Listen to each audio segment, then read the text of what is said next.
Four Noble Truths Dependent Origination. A clear understanding of the Four Noble Truths is vital for realizing the principle of non-self and ultimately experiencing it directly within. Two truths of existence are the truth of suffering and the truth of the cause of suffering. Two truths of non-existence or cessation. 1. The truth of the cessation of suffering achieved by completely eradicating its causes. 2. The truth of the path leading to the cessation of suffering, Noble Eightfold Path. By maintaining virtue, sila, and practicing the Dhamma correctly through proper listening and effort, wisdom, pañña, gradually arises. Although the true meaning of the teachings is subtle and hard to grasp without insight, consistent practice grounded in virtue leads to the development of concentration, which in turn supports deeper understanding. This is a gradual process, so one must persevere with patience and loving kindness. Question: is consciousness an independently existing entity, or is it merely a perception arising due to causes, conditions? Short answer: consciousness is a conditioned phenomenon, dhamma, a result, vipaka, of causes. Understanding conditioned phenomena. Take the example of a rock. A rock does not fall to the ground on its own. If thrown upward, it falls back down. Or if it is on higher ground, it may fall in the absence of the barriers holding it. If it dropped into a well, it sinks instead of floating. Consciousness in dependent origination arises in two ways. 1. In the past life, due to ignorance, avijja, craving, tanha, and kamma, the final mind moment, kutichitta, gives rise to rebirth-linking consciousness, patisandhi vijnana, forming a new life. 2. In the present life, ignorance remains as latent defilements, anusaya, conditioning consciousness to arise repeatedly through the six sense bases. This ongoing process fuels the cycle of birth, death, and rebirth. In the Buddha's teaching, Parivimamsana Sutta, the Buddha explained, the six sense bases, salayatana, depend on mind and matter, namarupa. Mind and matter depend on consciousness, vijnana. Consciousness depends on karmic formations, sankhara. Imagine a light bulb glowing continuously due to electricity. In reality, electricity flows in discrete pulses, not as a single, unbroken stream. Similarly, ignorance, avijja, is like the switch. When on, consciousness appears to persist due to rapid arising and ceasing like the flickering light.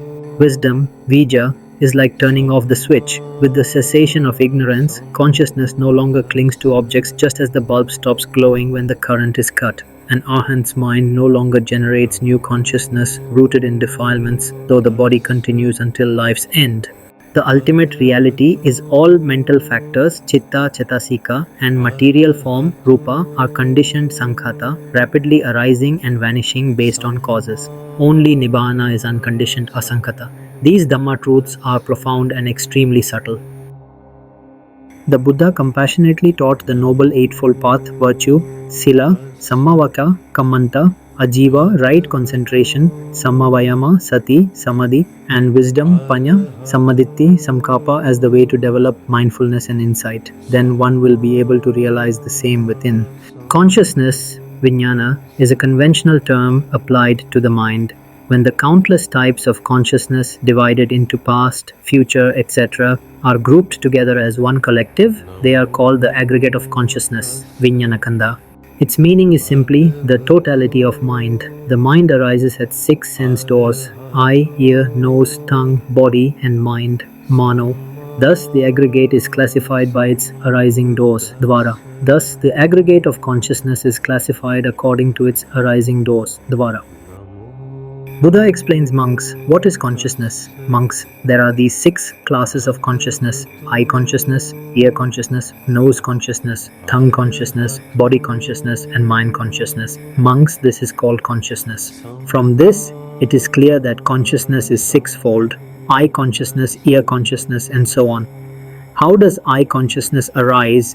When a visible form comes into the range of the eye, a mind arises that depends on the eye and perceives the object. This is called eye consciousness. Although this act of knowing is actually a mental event, ordinary people do not call it mind. Instead they say, I see, or there is sight. The ear sound, nose smell, so on are the same. Therefore, consciousness should not be taken as something permanent or enduring.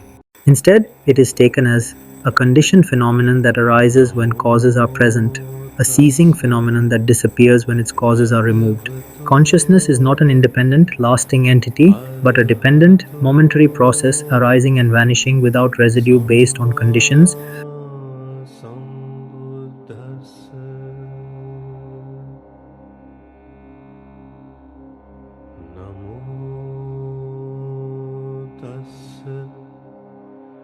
Bhagavato Arhato Saṃmā